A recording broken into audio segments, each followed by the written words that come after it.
Sempre é uma alegria estar com essa igreja e muito mais vendo esse movimento que estamos envolvidos na atual circunstância em que buscamos um novo lugar. Este talvez, pastor Sandro, será o lugar onde vamos ficar até Jesus aparecer nas nuvens dos céus. Antes que o lugar que escolhermos seja destruído, porque todos serão destruídos, eu vou estar de volta ao Brasil. Só para avisar os que quiserem ir comigo. Quando o decreto for enviado ao Congresso americano, eu estarei comprando minha última passagem para o Brasil. E não vou esperar que tenha um seminário, eu vou por conta própria. Estamos vivendo, na verdade, o tempo do fim.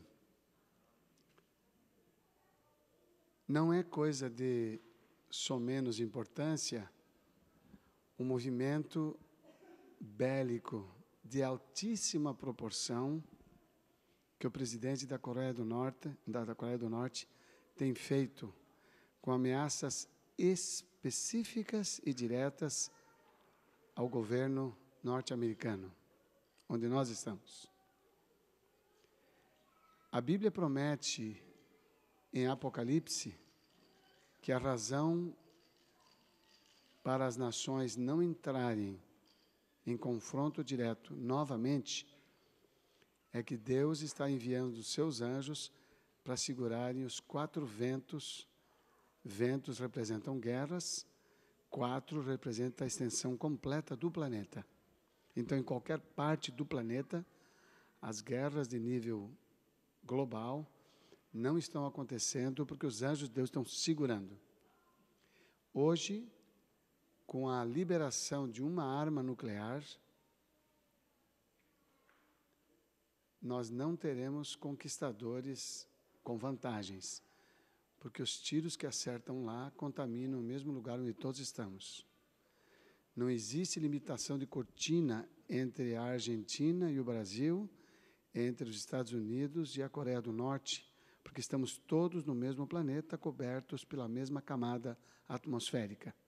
O que atinge aqui, chega lá. E o que atinge lá, chega aqui. Em segundo lugar, o tamanho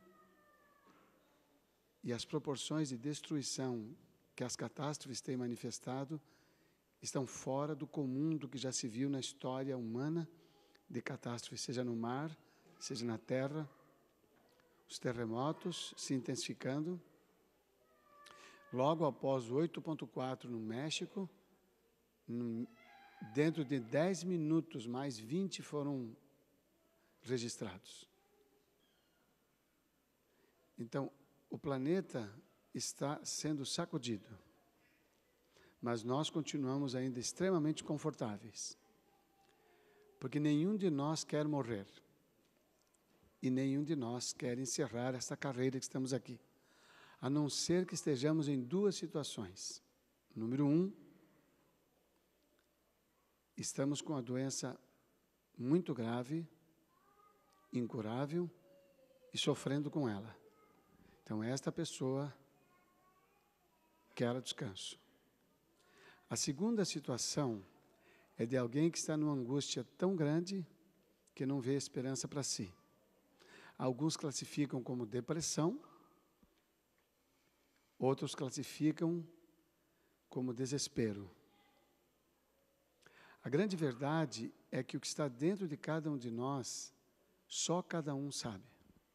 Por exemplo, neste momento, todos estamos sentados num auditório religioso, com o propósito de ouvir a palavra de Deus. E, teoricamente, todos nós estamos aqui com muita alegria, porque esse é um lugar de alegria, porque é um lugar de salvação. É um lugar de salvação? Então, eu vou fazer a afirmação. Se você acha que é, você diz amém. Então, estamos, teoricamente, todos satisfeitos, porque estamos num lugar de salvação. Muito obrigado. A outra próxima vez pode fazer por conta própria. Esse é um lugar de salvação. Não é um lugar de salvação? Esse é um lugar de salvação. Se cada um vai ser salvo ou não, é algo que cada um de nós elege. Mas o poder salvador está aqui, porque esse lugar foi erigido para a glória de Deus e para que pecadores arrependidos pudessem buscar o poder da graça salvadora.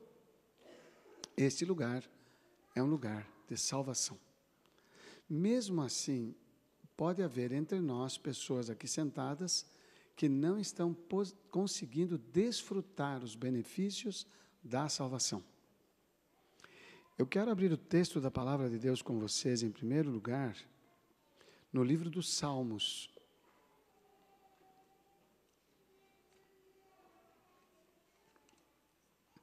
Capítulo 32, livro dos Salmos, capítulo 32, versículo 2. Salmo 32, verso 3. Eu falei 2, mas é verso 3. Enquanto eu mantinha escondidos os meus pecados, o meu corpo definhava de tanto gemer. Curvem a fronte, por favor, para que a palavra de Deus seja mais do que um conteúdo literário, mas seja a manifestação do seu poder entre nós. Pai amado, obrigado pela concessão livre e revelada da Tua palavra. Dá-nos a graça da submissão ao Teu Espírito e a disposição de mente e vontade para dela recebermos o benefício que individualmente precisamos. Em Cristo Jesus. Amém. Voltem ao texto, por favor. Salmo 32, 3. Enquanto eu mantinha escondidos os meus pecados, o meu corpo definhava de tanto gemer. Culpa é um problema meu. Perdão é um problema de Deus. Culpa é um problema meu. Perdão é um problema de Deus. A nossa vida é marcada, todos os seres humanos, mesmo os mais consagrados a Deus, dedicados a Ele, possuídos pelo Espírito Santo, a vida do ser humano é marcada por pecado e arrependimento, dos que conhecem a Deus. E daqueles que não conhecem a Deus, é de pecado e mais pecado, porque eles não têm consciência do seu procedimento, como errado ou inadequado. A referência do que é certo e é errado tem que estar num valor que está fora daquilo que eu faço, que está fora daquilo que eu gosto. A nossa tendência natural é associar o que gostamos ao que está certo. Por isso que a mensagem moderna, contemporânea do cristianismo, de que você que decide o que vai ser da sua vida, que ninguém pode julgar você, esse pensamento ele é confortável às nossas condições pecaminosas da nossa natureza. Então, aquele que for membro de uma denominação religiosa cristã e que tiver práticas corretas, na melhor das hipóteses, ele seleciona algumas coisas que ele acha certas, faz, e as que ele acha que são erradas, ele deixa de fazer, mas entre as que ele acha que estão certas, pode ter algumas que na verdade não estão. Quando estávamos fechando o contrato com uma igreja no Texas, para alugar a propriedade, o pastor da igreja, que era dona da propriedade, disse: olha, nós não vamos poder mais alugar para vocês.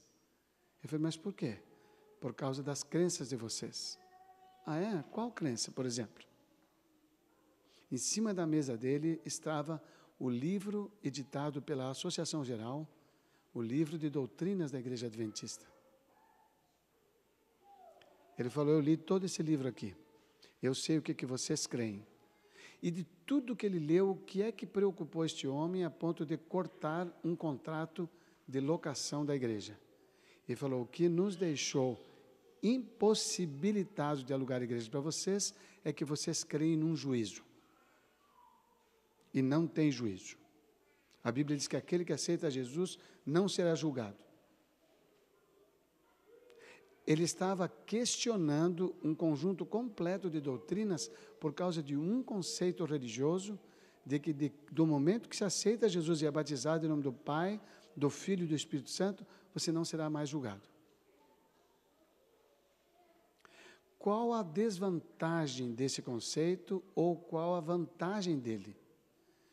Qual a vantagem de imaginarmos que no momento que aceitamos a Jesus do nosso jeito, com a nossa sinceridade, com o nosso jeito de observar a sua vontade, qual a vantagem que temos com isso aí? De entendermos que aceitamos a Jesus do nosso jeito e que a nossa sinceridade transforma o que Ele nos está dando em benefício incondicional. Qual a vantagem? Eu não vou me preocupar com o que esteja sendo dito, escrito, ou eu esteja vendo de que aquilo é condenável. Se no meu coração eu não condeno, eu estou tranquilo. Este é um conceito favorável. Qual que é o desfavorável? Qual que é a desvantagem se pensarmos que não há um juízo? Eu não vou submeter os meus conceitos e as minhas ações a nenhum critério fora de mim. Se não tem juízo, eu sou o juízo de mim mesmo. E isto, no momento, também é confortável, porque eu não me preocupo com absolutamente nada quanto ao futuro. E se alguém buzinar na minha orelha, isso aqui está errado, eu me disponho com essa pessoa, discuto com ela, mas se de tudo ela não me escutar, se ela continuar persistindo, eu paro de ouvi-la e vou para casa para me confortar com aquilo que eu penso ser o que é correto. Resumindo, eu fico escondido naquilo que eu penso sobre mim, sobre Deus, salvação, perdão, pecado, justiça. Eu não tenho nada com o que me preocupar. Então, em outras palavras, nos dois casos, a posição da não existência de um juízo é extremamente confortável hoje. Mas é extremamente comprometedora amanhã. Porque eu não estarei alterando a minha maneira de relacionar-me com Deus, que é o que determina a minha experiência de salvação, se eu não tiver um conceito de que há um juízo e um ser perfeito que vai executá-lo. Se eu souber que há um juízo, eu quero conhecer o conteúdo da justiça que vai julgar e quero conhecer o juiz. Um exemplo típico e desgraçado, infeliz, inapropriado, é o que está acontecendo no Brasil. Então, os advogados, eles não têm que conhecer, que estão defendendo os corruptos, eles não têm que conhecer muito a lei. Eles têm que conhecer os critérios do juízo daquele caso. E quando os critérios do juízo daquele caso são descobertos na lei, aí tem um segundo componente. Quem vai ser o juiz designado para analisar esse caso? Porque tem juízes que favorecerão a linha de argumento desse tal advogado. Então, os experts, naquele momento, não estão baseados no comportamento do seu cliente, mas estão baseados no juiz e no argumento que ele vai usar. O nosso presidente, o presidente Trump, quando estava para ser eleito, não tinha sido eleito ainda, foi acusado de ter declarado bankruptcy. Ele declarou falência na empresa dele, gigantesca. Foi acusado disso. Ele não negou, ele disse, declarei mesmo. Tirou benefícios disso, não pagou credores, ganhou uma grana preta. Mas ele assumiu isso, ele falou, eu me baseei numa brecha da lei e tirei proveito dela. Tipo assim, qualquer um podia ter feito isso. Eu fiz. Então, esse juízo que nós estamos acostumados a escutar, nos dão uma ideia de que o juízo é relativo. Tão relativo que depende da habilidade daquele que lida com essa situação. Ok, vamos esquecer que vai ter um juízo final. Vamos eliminar a possibilidade de risco para aquele que tira a existência de um juízo de Deus um dia. Vamos eliminar essa possibilidade. E vamos conservar a nossa mente nesses dois posicionamentos. Quem decide o que eu posso, o que eu quero, o que é certo, sou eu mesmo. Vamos pensar assim. Vamos pensar naquele que diz assim, não existe lei, não existe religião, não existe realidade, eu vou viver o momento que eu tenho hoje. Nos dois casos, no extremo, um desprezo total a qualquer conceito religioso. No outro, um conceito religioso que eu manipulo, Mas não manipulo com más intenções, eu manipulo com as melhores intenções. Eu digo o seguinte: quem decide o que é bom sou eu, e quem experimenta o que está passando cada dia sou eu mesmo. E está correto. Vamos pegar esses dois, tira o juízo de Deus, tira a mão de Deus, tira os princípios de Deus desse conceito de critério de juízo. E nós dissemos antes que esta pessoa não se condena, porque aquilo que ela faz, ela aprova. E isso está no texto de João, na sua primeira carta. Existe algo, mesmo que você negue a existência de um juízo, existe algo dentro de você que não há como você eliminar. Algo chamado culpa, resultante da sua consciência. Então, quando você pratica um ato de libertinagem, condenável pelos princípios da palavra de Deus, mas aceitos na sociedade cristã moderna, envolvimento sexual entre pessoas que não são casadas, tirar proveito de situações financeiras em que o senso comum diz que quem não fizer isso é um besta, é um bobo. Tirar proveito de situações em que o que você faz não é notado, não é visto. Algo que a nossa natureza tem uma preferência gigantesca. Mas antes dessa natureza ter sido pervertida, nós temos dois componentes em nossa consciência que não há como apagar. O diabo não consegue apagar. E eu lido com eles o tempo todo com os meus clientes. A prova totalmente legítima de que não dá para apagar. Duas coisas. Número 1, eu não quero morrer. Nenhuma pessoa que eu encontro, mesmo aquelas que eventualmente estão envolvidas até na doença da depressão, ela pensa assim: já tive o desejo de morte. Fala para mim, já tive o desejo de morte. Você não sabe o quão grave é a minha situação. Eu já pensei em tirar minha vida, mas eu não pude imaginar essa possibilidade porque eu não quero morrer. Então, o quero, vontade, foi dominante sobre o desejo. E alguns dentre estes doentes, que é o número maior dos que tiram a sua própria vida, são pessoas tomadas profundamente pela depressão, é o número maior. Eles têm uma vontade fraca em que o desejo foi mais forte, e eliminaram a sua própria vida. Mas a primeira coisa que não dá para apagar, todo ser humano quer viver, nenhum ser humano quer morrer. E o número 2 é que a consciência do errado, mesmo que não seja denunciada por ninguém, está dentro de nós, e o pecado não pode eliminar. O que acontece com pessoas que praticam mais pecados do que outras dentro de uma comunidade cristã? Existe isso ou eu não sei se eu fiz uma afirmação correta aqui. Existem pessoas dentro de uma comunidade cristã que praticam mais pecado do que outras ou não? Hello? Quem está aí, diga oi. Bom, nem todos estão, então agora fiquei mais preocupado. Eu fiz uma afirmação com uma pergunta. Eu fiz uma afirmação de que numa comunidade cristã, há pessoas que pecam mais do que outras. Eu vou esquecer todas as comunidades cristãs do mundo e vou me concentrar nas que estão agora, sentadas nos bancos da Capital Brazilian Temple, aqui nesta manhã. Aqui entre nós, você acha que tem pessoas aqui dentro que pecam mais, praticam mais pecado do que outras? Sim ou não? Vocês sabem que tem um problema sério essa resposta, né? Se eu disser que sim e não sou um desses que peca mais, eu estou julgando os outros. Olha que coisa interessante. Se eu sou um desses que peca mais, eu não vou falar contra mim mesmo. Eu fico pensando, deve ter alguém pior que eu aqui dentro. Estou torcendo. Então, eu não vou falar yes, eu vou ficar quieto. Então, um que tem medo de estar condenando os outros, não fala yes. E o outro que acha, acho que eu estou entre os piores. E vai que me pegam. Então, não fala yes também. E eu fico sem a resposta. Então, se me pergunta aí, quem os que responderam? Eu não sei os que responderam. Eles apenas atenderam ao pedido do pregador, foram totalmente gentis comigo. Muito obrigado.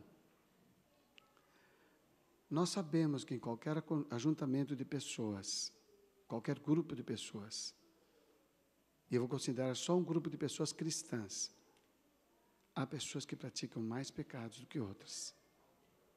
O que leva uma pessoa a praticar mais pecados do que a outra? Todos somos pecadores? É uma afirmação que a gente precisa, às vezes, entender e identificar bem. Todos somos pecadores? Todos somos pecadores. Todos estamos praticando o pecado? Não necessariamente é uma excelente resposta. Não necessariamente. Quem é que tem consciência de que praticou um pecado na última semana? Qualquer que seja, mentiu, perdeu a calma, desonrou um compromisso, enfim, qualquer coisa, grande ou pequena. Quem tem consciência de que na última semana cometeu um pecado? Não importa o tamanho dele. Quem tem consciência? Muito bem. Quantos destes que têm consciência reconheceram quando praticaram e pediram perdão a Deus? Se arrependeram e pediram perdão. Ok. Quantos destes que se arrependeram e pediram perdão não voltaram a repetir desde o dia que praticaram, que foi na terça até agora, ou foi na quarta até agora? É esta reflexão que nos leva a pensar o que é estar em pecado e cometer pecado. Eu posso praticar um pecado. A minha sensibilidade ao desconforto de tê-lo praticado é gerado pela culpa. E a culpa, ela é acionada pelo poder do Espírito Santo na minha consciência.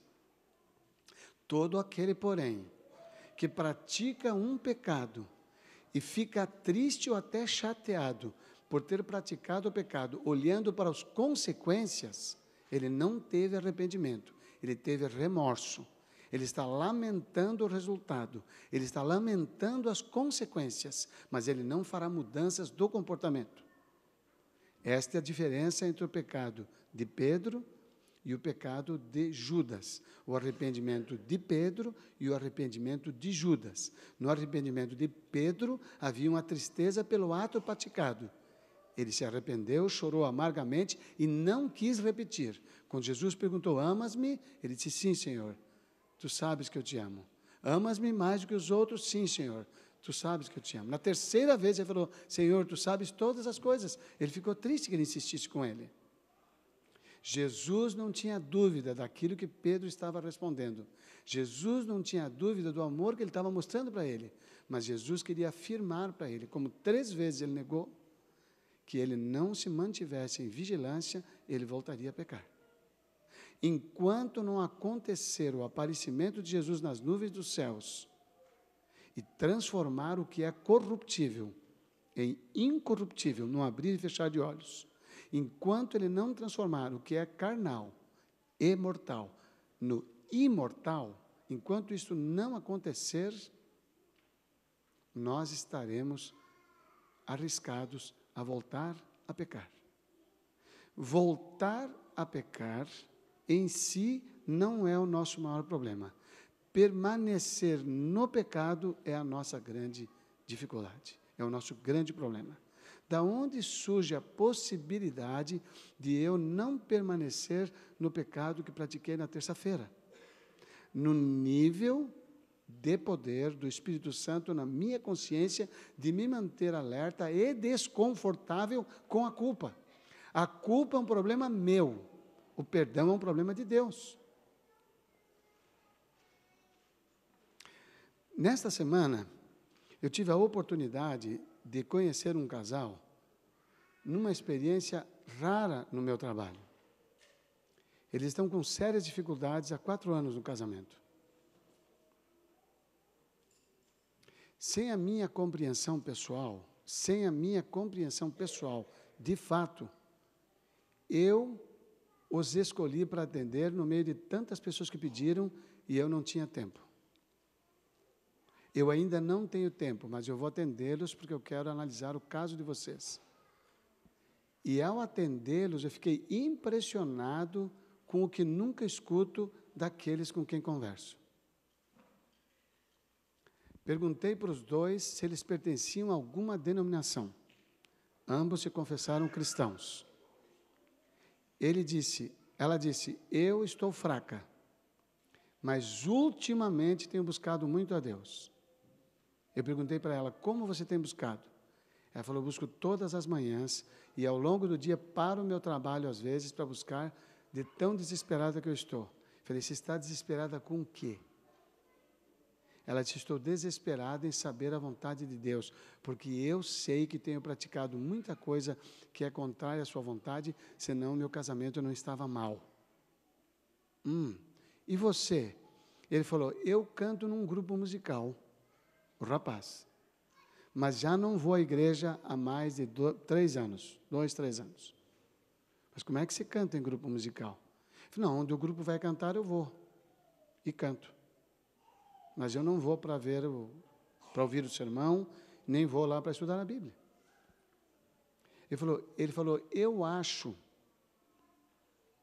que tudo começou para mim quando eu fui decepcionado com algumas pessoas na igreja, que fizeram coisas muito graves para mim, na igreja onde eu frequentava. E eu me senti tão ofendido com essas pessoas, que eu não tive mais condições de estar na igreja. Eu falei, você mudou de congregação, mesmo permanecendo na mesma fé? Ele falou, não tenho condições de nenhuma, porque toda vez que eu entro numa igreja, ele falou, eu percebo nas pessoas aquilo que eu vi naquelas que me prejudicaram. Interessante. E como é que você está se sentindo hoje? Ele falou, eu estou me sentindo fraco, eu acho que na verdade, eu não estou tendo nenhum tipo de relacionamento com Deus. Normalmente, uma pessoa, quando tem alguma atividade como ele tem cantando, ela considera que aquela atividade justifica a ausência da igreja e de outras práticas religiosas adequadas. Normalmente, a pessoa defende o seu estado justificando. Mas esse rapaz, diferente do que eu vi até hoje na minha vida, ele falou, eu não estou coisa nenhuma, eu não estou tendo nesse momento nenhum relacionamento com Deus.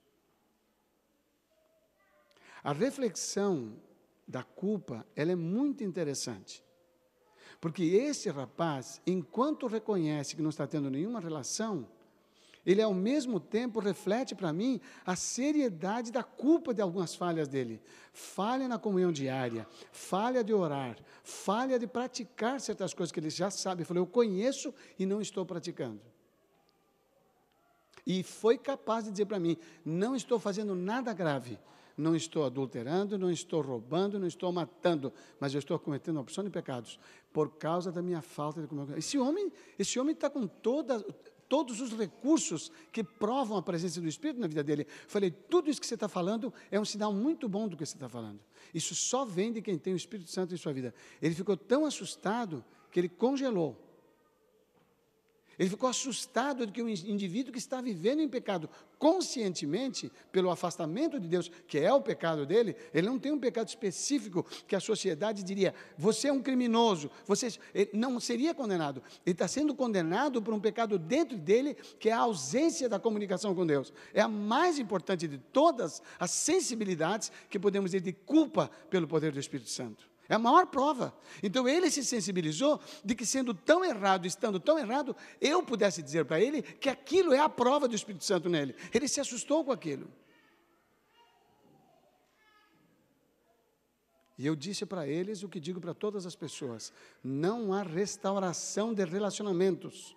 Não é possível haver restauração de relacionamentos, nem se duas pessoas desta igreja se desentenderam por um negócio, se desentenderam por causa de uma atividade que um desonrou ao outro, se desentenderam por causa de uma expressão que foi ofensiva, se desentenderam numa partida de futebol, se desentenderam não importa onde. Não é possível haver restauração de relacionamentos se não houver restauração do indivíduo. Porque quando o indivíduo se quebra na relação com alguém, ele se quebra na relação com Deus. E quando ele se quebra na relação com Deus, ele já não é mais essa pessoa que está restaurada, não está restaurado. Aqueles que mantêm o sentimento de justiça por algo que alguém fez por eles, esses indivíduos não se aproximam de Deus como justo e superior, porque ele é superior ao caso do qual está envolvido. Estou tendo o privilégio, como já disse aqui, de atender o filho de um ex-presidente do Brasil, de origem católica, sem envolvimento religioso formal, doente, com a doença que está perturbando a cabeça dele. Tem uma dor insuportável que atacava ele todos os dias, e algumas vezes era tão intensa que quase colocava ele na loucura, na cabeça, no cérebro. Procurou médicos especialistas do Brasil e dos Estados Unidos. Tem muito dinheiro para poder pagar esse tipo de atendimento, tratamento e exame. Tudo que vocês possam imaginar de exames caríssimos foram feitos. E não foi encontrada nenhuma causa física na sua saúde. E no meio de toda essa condição, ele me procurou. E na primeira sessão, eu falei sobre Deus para ele. E disse para ele, sem comunhão com Deus, não há mudança real na vida de nenhuma pessoa. Esse homem começou a ter comunhão com Deus, diária. Esse homem passou dias de férias em Nova York, e ele teve a alegria de dizer para mim, ele falou, olha, hoje, falou para mim, esta semana inteira, ele falou, inclusive hoje, eu caminhei no Central Park. Ele mora no Brasil. Ele falou, mas eu não esqueci da minha meditação. E eu tenho tido grandes benefícios. Falei, quais? Ele falou, por exemplo, a minha dor quase sumiu. Segundo, essa intensa pontada que eu tenho, uma vez ou outra, quase não está mais aparecendo. Já estou há mais de 10 dias sem essa pontada na minha cabeça. A esposa disse para mim, em 3 semanas eu não reconheço mais o meu marido, com tanta busca de ajuda médica que tivemos. E ela disse, eu não conheço mais o meu marido, é outra pessoa, graças a Deus. Eu falei, aí está o segredo, graças a Deus. Qual era o problema deste homem? Fazer oração e ler a Bíblia de manhã? Não. Ele tinha um saldo negativo dos pais, que ele nunca assumiu, para poder reconhecer que eles o prejudicaram em seu desenvolvimento inicial como criança. Mas dentro dele havia um sentimento não resolvido.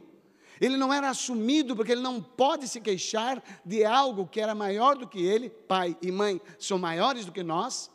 Praticaram no intuito, na ideia de fazer o bem. E ainda dizendo, eu estou fazendo o seu bem. Como a mãe dizia para ele. Estou fazendo o seu bem. Estou fazendo pelo seu bem. Eu quero que você seja alguém na vida. E toma. Essa destruição interior, impedida de ser assumida, matava este homem, agora já com 40 anos de idade. E o perdão a esta mãe, o perdão a este pai, ele não pode dar, porque ele sofreu as consequências. Perdão por favor, põe o título para mim de novo. Perdão é um problema de quem? Perdão é um problema de quem? Perdão não é um problema meu. Qual que é o meu problema? Qual que é o meu problema? A culpa. A culpa é o meu problema. Mas Jesus disse, perdoai-vos uns aos outros. Jesus disse para perdoar até os inimigos. Mas como é que eu posso perdoar se isto não é um atributo meu? Eu não tenho atributo. Eu não tenho capacidade de perdoar. Só é capaz de perdoar alguém quem é justo. Eu não sou justo. Eu não tenho condições de perdoar. É comum eu escutar pessoas dizendo assim, eu não vou perdoar ninguém, porque eu não sou Deus, só Deus para perdoar. E disseram para o cônjuge, para o filho, disseram para o pai, disseram para a mãe, disseram para a pessoa com quem se desentenderam. A pessoa veio e falou, se me perdoa, ele falou, eu não te perdoo, não sou Deus, vai resolver o seu problema com Deus. Esta pessoa está negando a esse semelhante, esse parente, ele está negando a ele o perdão, alegando uma coisa correta. O perdão não é um atributo dele, é um atributo de quem? De Deus. Mas Jesus ensinou na oração do Senhor, e você conhece isso, conhece muito bem. O que ele ensinou na oração do Senhor? Pai nosso, vamos fazer a oração inteira, por favor? Acho que dá para fazer de cor, né? Vamos lá? Pai nosso, vamos começar juntos? Não começamos juntos. Oração do Senhor, pessoal. Eu não estou pedindo muito. Você vai se perder no meio de todo mundo, ninguém vai escutar a sua voz. Fala bem baixinho, mas, por favor, fala. Porque se você não falar, você não fixa, neném. Beijo. Tá? Fala, meu anjo. Tá? É tão difícil assim. Fala o Pai Nosso. Uma vez só, por amor a mim. Se não for por amor a Jesus. Tá? Thank you. Vamos lá, juntos? Pai Nosso, santificado seja o teu nome. Venha, seja feita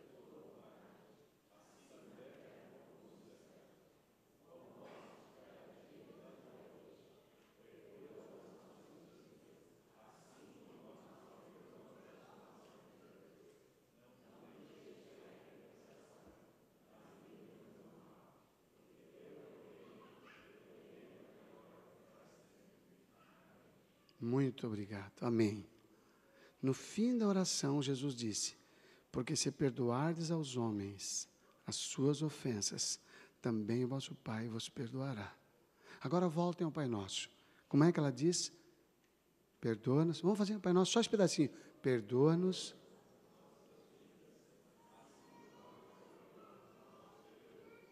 Presta atenção. O modelo do perdão que eu estou pedindo, ou assim como, olhem só isso aí. O modelo do perdão que eu estou pedindo, quem determinou? O modelo do perdão que eu estou pedindo. Senhor, perdoa o meu pecado. Assim como é o modelo. Quem determinou o modelo? Quem estabeleceu o modelo do perdão que Ele vai me dar? Quem estabeleceu o modelo? Quem estabeleceu o padrão do perdão? Perdoa os meus pecados. Vamos colocar no meus, vamos tirar o nosso, só para ficar pessoal. Vamos lá? Ok? Perdoa, é a oração do Senhor. Perdoa o meu pecado, os meus, pode pôr o pecado no plural, só que você, em vez de nós, ponha eu, tá? Perdoa os meus pecados, assim como. Qual é o padrão que eu dei para Ele? Qual é o padrão que eu pedi para Ele? Senhor, me perdoa, fica tranquilo, fica à vontade, olha para mim e me dá esse perdão. Eu estabeleci, eu dei a Ele o padrão. Qual é o padrão que eu dei? Senhor, perdoa os meus pecados, assim como o quê? Assim como eu perdoo os pecados dos outros. Quais? Desde que ele não seja culpado. Tudo que for sem querer, Silvio, está perdoado. Mas se você fez por querer, está lascado. Não vou te perdoar. E vou levar isso para sempre. A culpa é sua, porque foi por querer. Ele não disse isso. Perdoa assim como. Vamos supor então que eu faça assim. Se for por querer, eu não perdoo. Está ótimo. Então, quantas vezes você pecou que foi por querer? Esse Deus não te perdoa, porque você deu esse padrão para ele. Você estabeleceu a condição. E ele te respeita. Esse rapaz precisou primeiro reconhecer que realmente foi prejudicado. Ele precisou perdoar o pai, perdoar a mãe. Esse rapaz, quando transmitiu o perdão para eles, foi aliviado de um fardo que ele carregava a vida inteira. E ele não estava mencionando-o para ninguém, nem para si, nem ele podia admitir. Esse rapaz que disse que era pecador e que alguém o prejudicou, ofendeu, que ele canta num grupo musical, mas que não frequenta mais a igreja por causa dessa revolta ou por causa desse ressentimento, eu disse para ele, estas pessoas que o prejudicaram, eu não quero saber o que foi, e não importa o tamanho do prejuízo, eu falei para ele, não foram as que te tiraram da igreja, mas o afastamento seu de Deus o colocou em condições insuportáveis de ser prejudicado. Porque no mundo tereis aflições, ele disse. Então, se eu vou ser prejudicado, quão preparado eu estou para enfrentar um prejuízo gerado pela minha própria esposa, pelo meu próprio marido, pelo meu próprio filho, pelo meu pai, pelo meu patrão, que é da igreja, pelo meu pastor, que é da igreja, pelo presidente da associação, pela associação geral. Como é que eu estou preparado para suportar um prejuízo de alguém que está acima de mim para me proteger e que, teoricamente, conhece a Deus mais do que eu? Como é que eu posso suportar esse prejuízo e perdoar? Não posso, eu não tenho condições. Nenhum mínimo senso de justiça me dá condições de perdoar quem quer que seja, que esteja numa condição melhor que eu e me prejudique. Não tem como, isso não vai existir em você, nunca. Não saia daqui com a ideia, eu tenho que perdoar no matter what. Não, você não vai perdoar ninguém no matter what. Você não vai perdoar. Você só poderá perdoar se Deus o fizer em você. Porque perdoar, o perdão, é um problema de Deus, não meu. Quando porque se perdoardes aos homens as suas ofensas, também vosso Pai perdoará a vossa. Eu me agarro nele pela gravidade do problema que eu tive com o pastor Martinelli. Eu tive um problema grave com ele, e eu estou usando porque ele mora na Espanha, então fica mais fácil. Então, eu tive um problema grave com o pastor Martinelli, eu me agarro nele para perdoá-lo.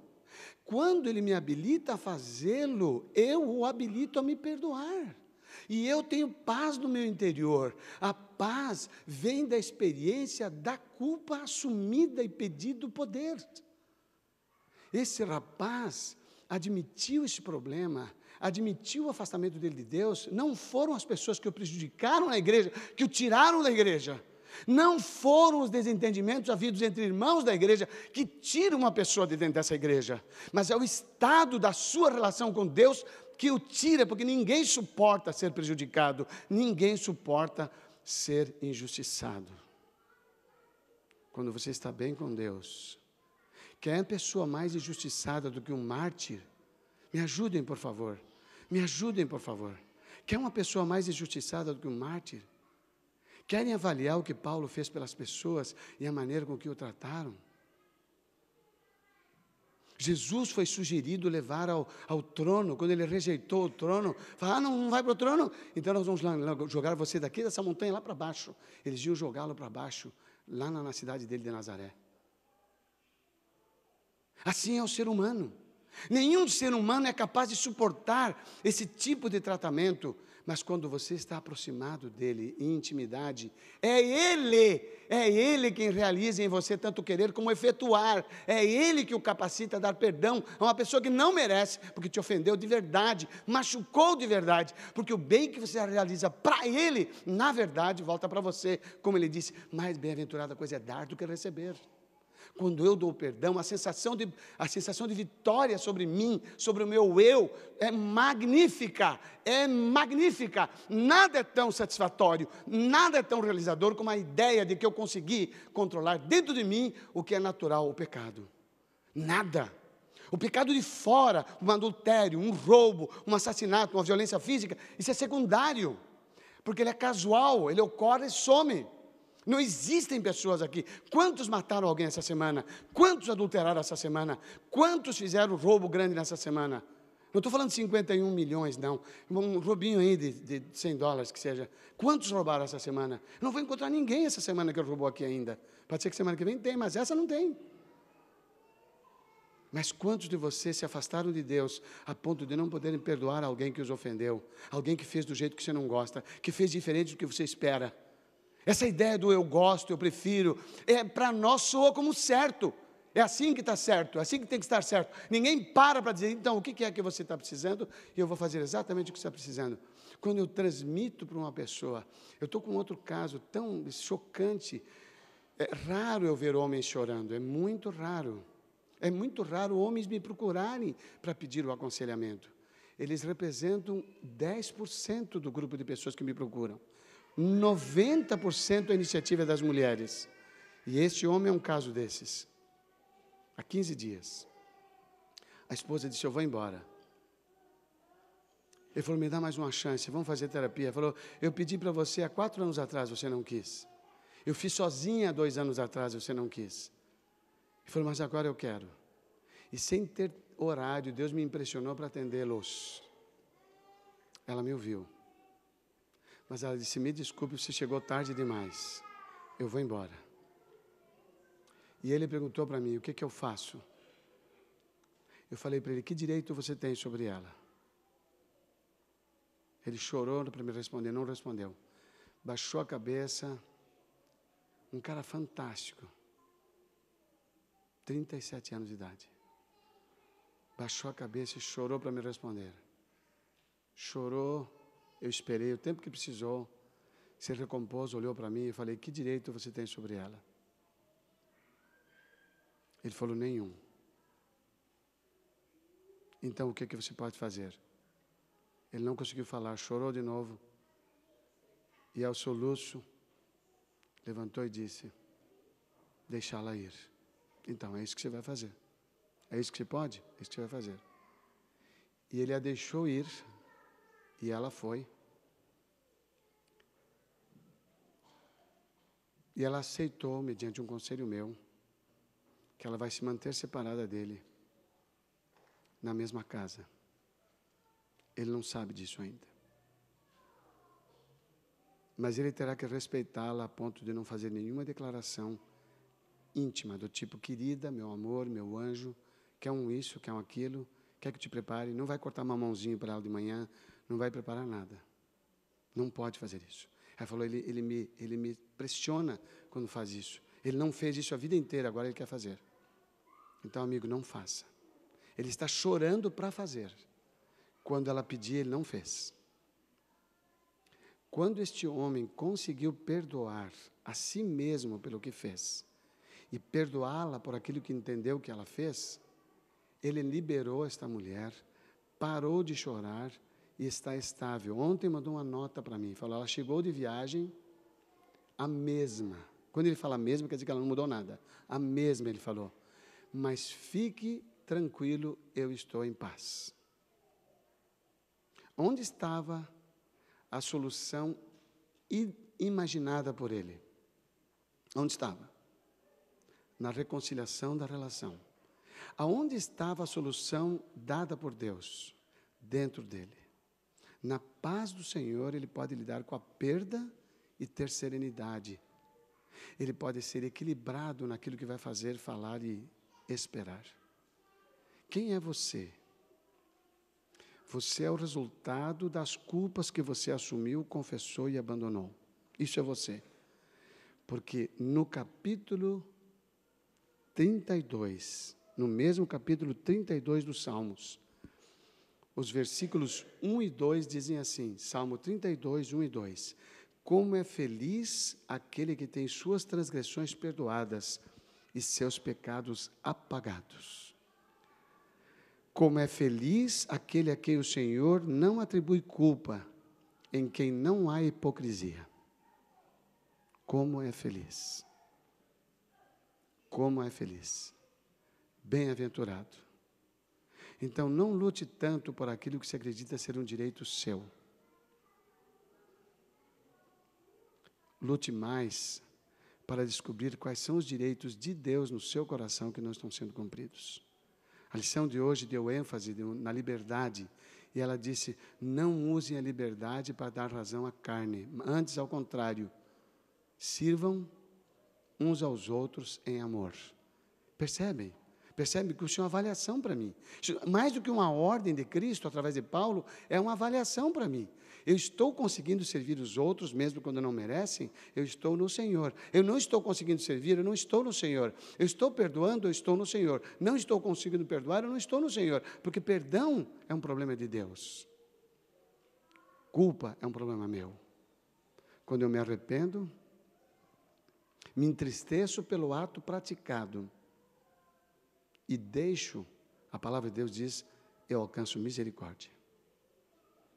Eu quero concluir com o Salmo 51, que é a mais linda confissão de um pecador regenerado, Davi, o salmista, profeta, poeta e rei. Capítulo 51 do livro dos Salmos. Ele diz aqui,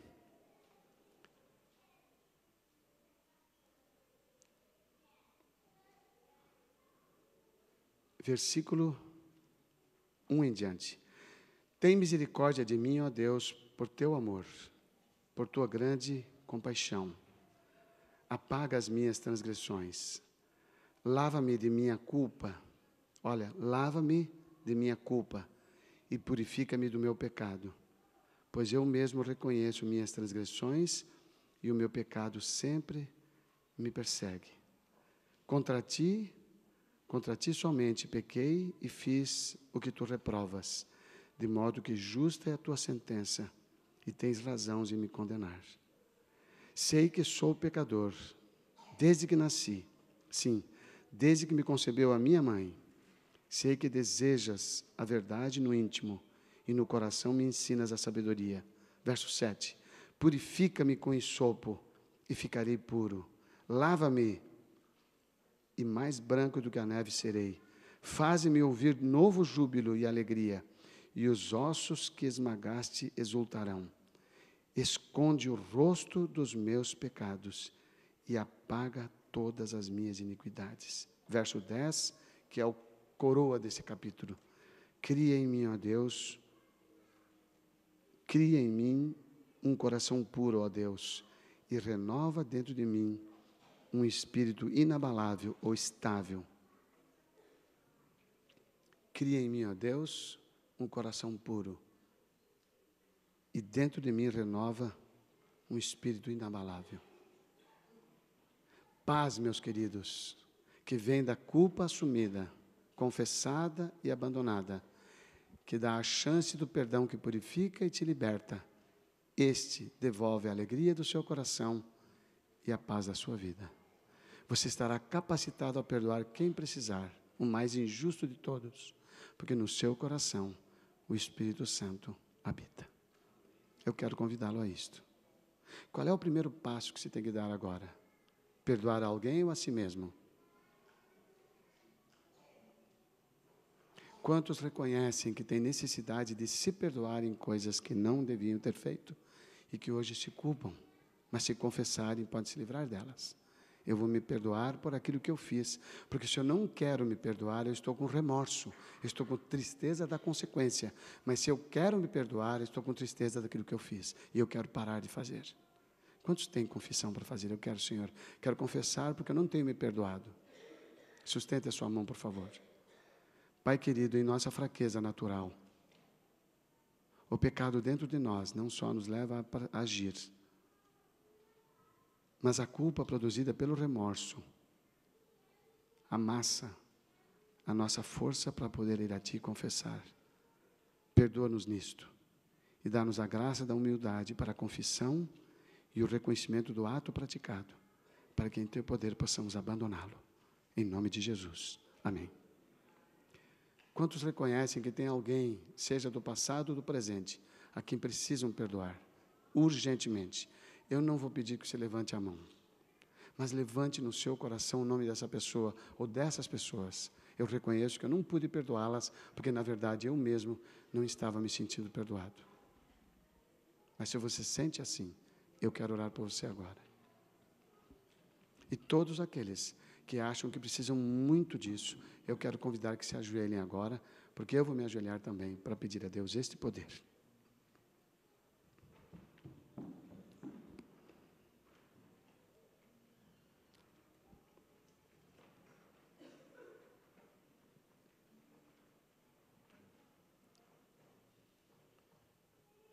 Pai querido, nosso Deus, ainda vivemos em tempo de graça. Muito obrigado. Ainda temos tempo da preparação para o breve encontro glorioso com Jesus. Obrigado por esse tempo de graça e misericórdia. Mas, Senhor, temos nos deparado com a dura realidade da nossa natureza pecaminosa, da nossa natureza egoísta e renitente em perdoar. Não está em nós perdoar, Senhor, reconhecemos hoje e pedimos que nos ajudes a submeter a Ti a nossa culpa, para que, sendo perdoados, possamos realmente tornar-nos habilitados pelo Espírito a dar o Teu perdão a quem quer que precise. Ajuda-nos a perdoar, ajuda-nos a ter o poder que perdoa, que é o poder do Espírito Santo.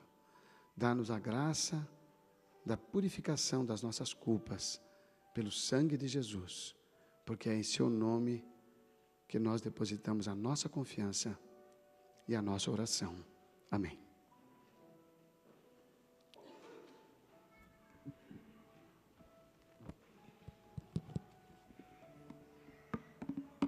Vamos colocar em pé?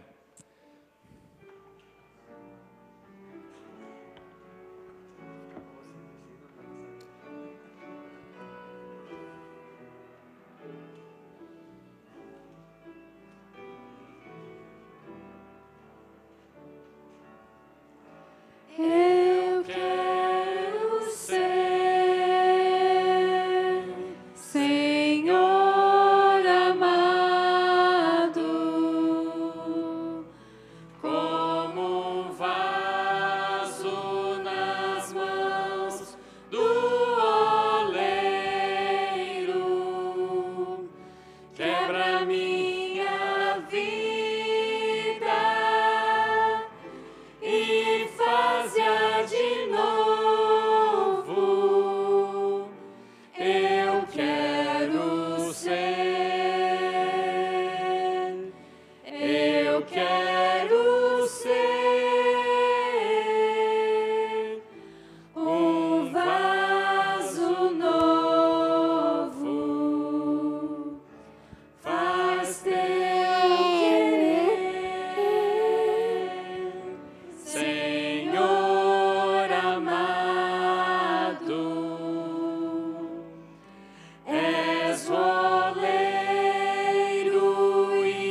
Querido Pai, nem somos capazes de entregar a Ti o nosso ser como realmente deveríamos fazê-lo. Toma-o para ser Teu completamente. Que a nossa obra se realize em Cristo Jesus e que nele possamos todas as coisas, inclusive o perdão, o reconhecimento da culpa e o perdão àqueles que nos devem. Dá-nos a graça da paz e da reconciliação em Cristo Jesus, o nosso Senhor. Amém.